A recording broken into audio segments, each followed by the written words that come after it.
हल्कू ने आकर अपनी बीवी से कहा, शाना आया है, लाओ जो रुपए रखे हैं उसे दे दो, किसी तरह गर्दन तो छूटे।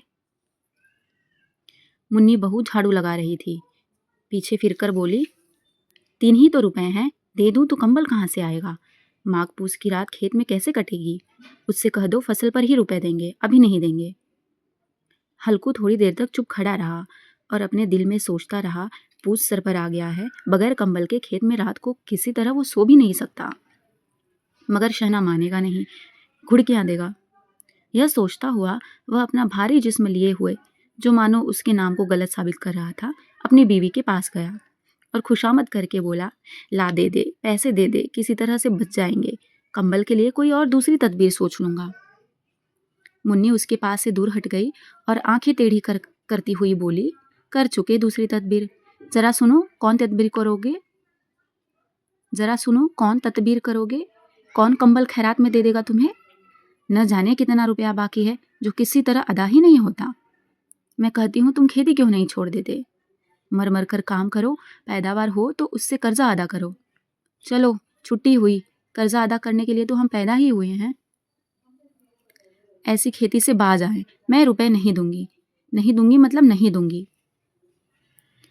हल्कू संजीदा होकर बोला, तो क्या मैं गालियां खाऊं?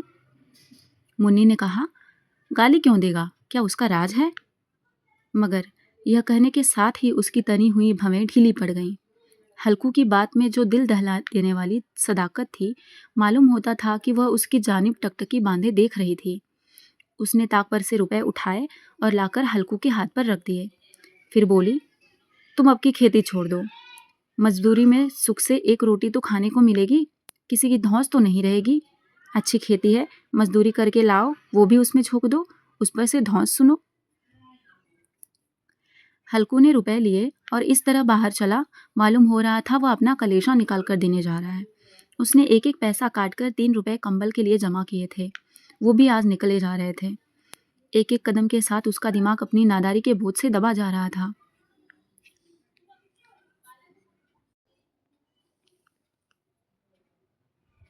पूस की अंधेरी रात, आसमान पर तारे भी ठिठुरे हुए मालूम हो रहे थे।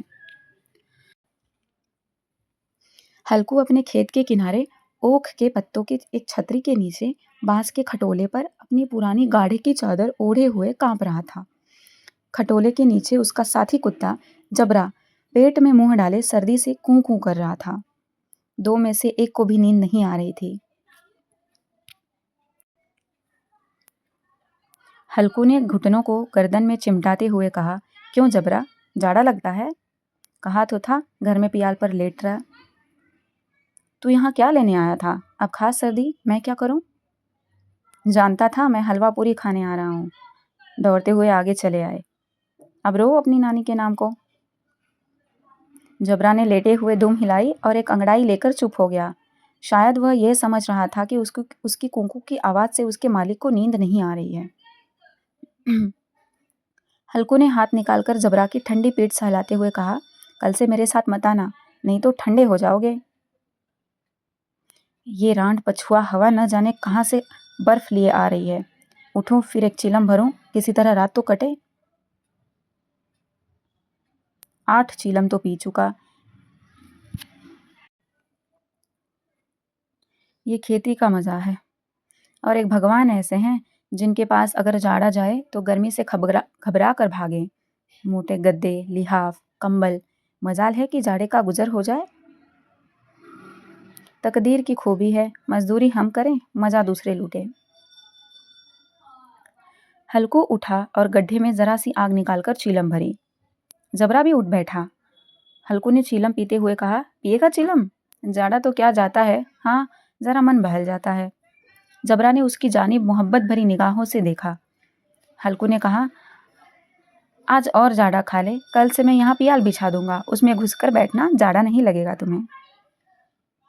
जबरा ने अगले पंजे उसके घुटनों पर रख दिए और उसके मुंह के पास अपना मुंह ले आया। हल्कू को उसकी गर्म सांस लगी। चीलम पीकर हल्कू फिर लेटा और यह तय कर लिया कि चाहे जो कुछ हो, अब की सो जाऊंगा। लेकिन एक लम्हे में उसका कलेजा कांपने लगा। कभी इस करवट लेटा, कभी उस करवट।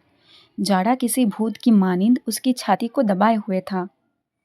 जब किसी तरह नहीं रहा गया तो उसने जबरा को धीरे से उठाया और उसके सर को थपथपाकर उसे अपनी गोद में सुला लिया। कुत्ते के जिस्म से मालूम नहीं कैसी बदबू आ रही थी, पर उसे अपनी गोद से चिमटाते हुए ऐसा सुख मालूम हो रहा था जो इधर महीनों से उसे नहीं मिला था। जबरा शायद से ख्याल कर रहा था कि बहिश्त यही है, और हल्कू की रूह इतनी पाक थी कि उसे कुत्ते से बिल्कुल नफरत नहीं थी। वो अपनी गरीबी से परेशान था, जिसकी वजह से वो इस हालत को पहुंच गया था। ऐसी अनोखी दोस्ती ने उसकी रूह के सब दरवाजे खोल दिए थे। उसका एक एक जर्रा हकीकी रोशनी से मुनव्वर हो गया था। इसी असना में जबरा ने किसी जनावर की आहट पाई। उसके मालिक की इस खास रूहानियत ने उसके दिल में एक जदीद ताकत पैदा कर दी थी, जो हवा के ठंडे झोंकों को भी नाचीज समझ रही थी। वह झपट कर उठा और छपरी से बाहर आकर भौंकने लगा। हल्कू ने उसे कई मर्तबा पुचका कर बुलाया, पर वो उसके पास नहीं आया। खेत के चारों तरफ दौड़ दौड़ कर भौंकता रहा। एक लम्हे के लिए आ भी जाता तो फौरन फौरन ही फिर दौड़ता। फर्ज की अदायगी ने उसे बेचैन कर रखा था। 1 घंटा गुजर गया। सर्दी बढ़ने लगी। हल्कू उठ बैठा और दोनों घुटनों को छाती से मिलाकर सर को छुपा लिया। फिर भी सर्दी कम नहीं हुई। ऐसा मालूम हो रहा था कि सारा खून मुंजमद हो गया है। उसने उठकर आसमान की जानिब देखा। अभी कितनी रात बाकी है। वो 7 सितारे जो कुतुब के गिर्द घूमते हैं अभी अपना निस्फ दौरा भी खत्म नहीं कर चुके। जब वो ऊपर आ जाएंगे तो कहीं सवेरा होगा। अभी 1 घड़ी से ज्यादा रात बाकी है। हल्कू के खेत से थोड़ी देर के फासले पर एक बाग था। पतझड़ शुरू हो गई थी। बाग में पत्तों का ढेर लगा हुआ था। हल्कू ने सोचा, चलकर पत्तियां बटोरूं और उनको जलाकर खूब तापूं। रात को कोई मुझे पत्तियां बटोरते देखे तो समझे कि कोई भूत है, कौन जाने कोई जनावर ही छुपा बैठा हो।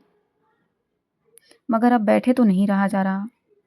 उसने पास के अरहर के खेत में जाकर कई पौधे उखाड़े और उसका एक झाड़ू बनाकर हाथ में सुलगता हुआ उपला लिए बाग की तरफ चला।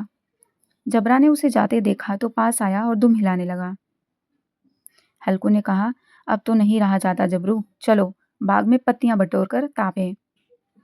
ताठे हो जाएंगे तो फिर आकर सोएंगे। अभी तो रात बहुत बाकी है। जबरा ने कूकू करते हुए अपने मालिक की राय से मुवाफिकत जाहिर की और आगे आगे बाग की जानिब चलने लगा। बाग में घटाघूप अंधेरा छाया हुआ था। दरख्तों से शबनम की बूंदें टप टप टपक रही थी। यकायक एक झोंका मेहंदी के फूलों की खुशबू लिए हुए आया। हल्कू ने कहा, कैसी अच्छी महक आई जबरा, तुम्हारी नाक में भी कुछ खुशबू आ रही है। जबरा को कहीं जमीन पर एक हड्डी मिल पड़ी थी। वो उसे चूस रहा था।